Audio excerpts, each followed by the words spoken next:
There is one thing I really wanted to discuss that has been talked about, and I see a lot of Street Fighter V players especially putting in their 2 cents on what's going to happen for Street Fighter 6, because we are on like the cusp of a big reveal of Street Fighter 6. It's going to essentially be any day now, or is going to be at the relative beginning of June. So we have like just under a month until all that stuff happens. The big thing I kind of wanted to talk about is the impression and expectations a lot of people have going into Street Fighter 6 and kind of what people should be expecting, mostly in terms of gameplay. And I find it funny because it's happening all over again, right? Street Fighter 4 was a very big game, expanded the community a whole bunch, introduced a whole bunch of new people to fighting games, if not made Street Fighter a relative big household name, like all over again. I remember at the end of Street Fighter 4, a lot of people putting in their 2 cents as far as what mechanics and things would be continuing forward into Street Fighter V. Everyone was still saying that the focus attack was going to get better.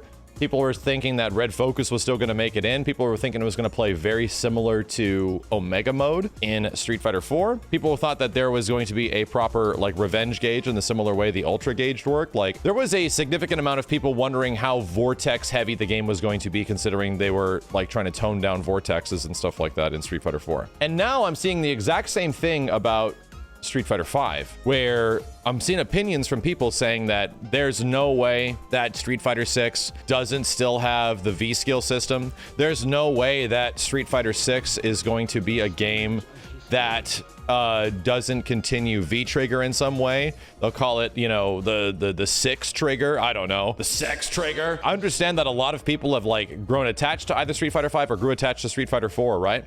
But there is a painful realization that I think everyone's going to have to come to an early understanding of, and it's that Street Fighter 6 is not going to be Street Fighter 5.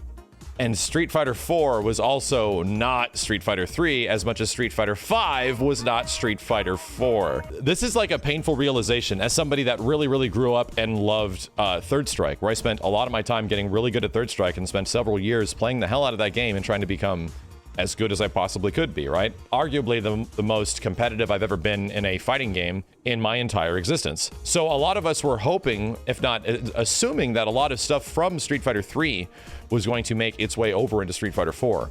And believe it or not, there was none, right? It was absolutely nothing. And much less a lot of the Street Fighter 4 players that were anticipating a lot of that stuff to make it into Street Fighter 5, there was none, right? Other than the fact that there is grounded footsies relatively, there is a Ryu and Ken and Chun-Li, and stuff is, you know, somewhat familiar with their movesets. All these games are way different than each other. In fact, Street Fighter, I don't think we talked about this in specific format, but Street Fighter is a series that quickly does away with something called legacy skill. It tries to take the element of legacy skill, which is, you learned all this stuff from the previous game, right?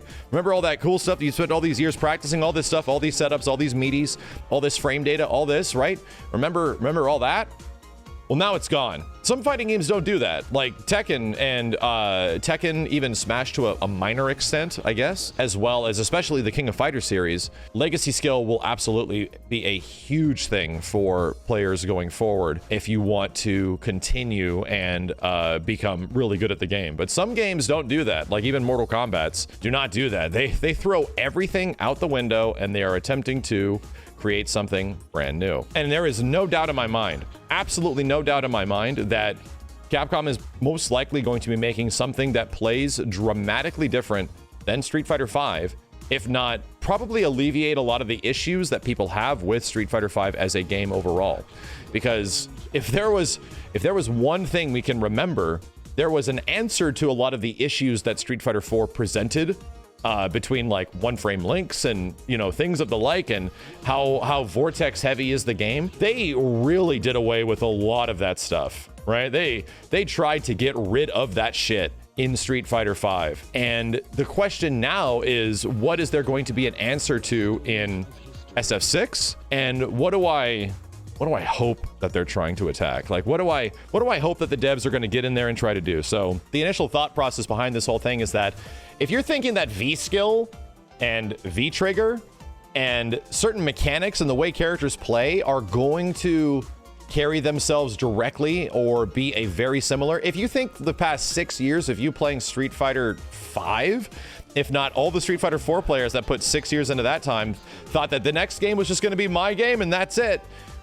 Funny enough, we have direct comparison of this now because there was a whole bunch of people that did not convert from SF4 to SF5. We can literally see that directly. They are different games, right? Capcom is not afraid to quite literally approach its audience, make some key sacrifices in terms of gameplay and if not characters, in order to expand their audience a little bit. In fact, Capcom has been a consistent company that sort of does that with the majority of their fighting games that are brand new. They're willing to do something crazy and different to try to pull in a new audience. So what would I like them to do? I've been talking about this a lot, but I think that they need to incorporate mechanics that are things that you can do like anywhere, anytime, and for like no meter, you know? Even Street Fighter 4 had a focus attack, right? And the focus attack is something that doesn't technically require anything. If you want to cancel and use the focus attack, that's something. If you just want to use focus and absorb hits and stuff like that, you technically could, right? That was the thing that almost actually pretty much every single character could do. In Street Fighter 5,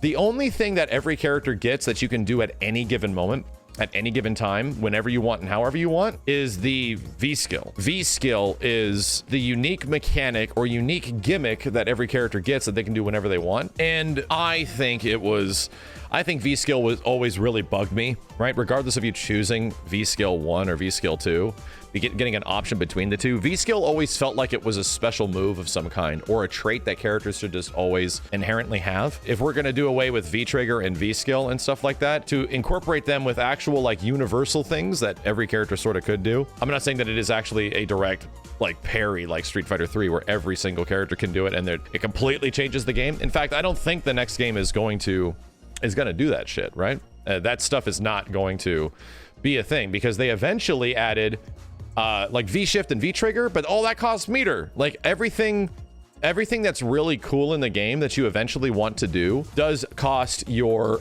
V-Trigger bar. So I don't know. Well, that's the thing that I'm looking forward to in SF6. How are they going to approach that stuff? Which systems are they going to hit the characters with that allow them to do things that genuinely are different than Street Fighter 5, much less different than Street Fighter 4. While I did like the last version of Street Fighter 4, I thought Ultra Street Fighter 4 was a lot of fun. Competitively, it was a little weird.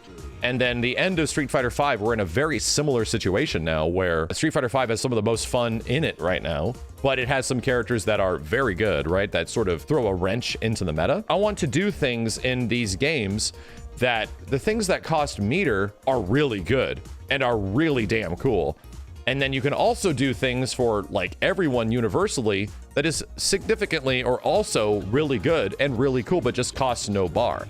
I feel like, especially in Street Fighter 5, characters got their V-Trigger and they turned into the character they always should have been. Not everybody. Some characters had genuinely really cool V-Triggers overall, but at the early design stages and how characters essentially evolved in Street Fighter 5, it felt like the V-Trigger version of an SF5 character was what they just should have been. Big one in my head is like Ryu. You know, like Ryu is one where his fireballs got a bit faster and he can charge them in some way. It was like, man, it'd have been really nice if he just sort of had these things and he was good and other characters were just sort of good. Karen essentially lost a special move and they stuck it into her V-Trigger, her Rekkas and stuff like that. That's one thing that I really hope going forward into Street Fighter 6 that we see is universal stuff that every character can do almost at any time. That is just a fun, engaging mechanic that makes the fights interesting, if not unique, right? I just want unique aspects to happen. I don't want to see like the same exact thing in the exact same character utilized in the exact same ways. And I really hope that characters don't lose things. I personally hope that they actually add some juicy, saucy stuff to everybody. I personally hope that Ryu doesn't come out in Street Fighter 6 and he is DP, he's Tatsu, and he's Fireball, right? Like most basic Shoto Man shit. That's essentially what happened in Street Fighter 5 at the start. He had to eventually be given his donkey kick.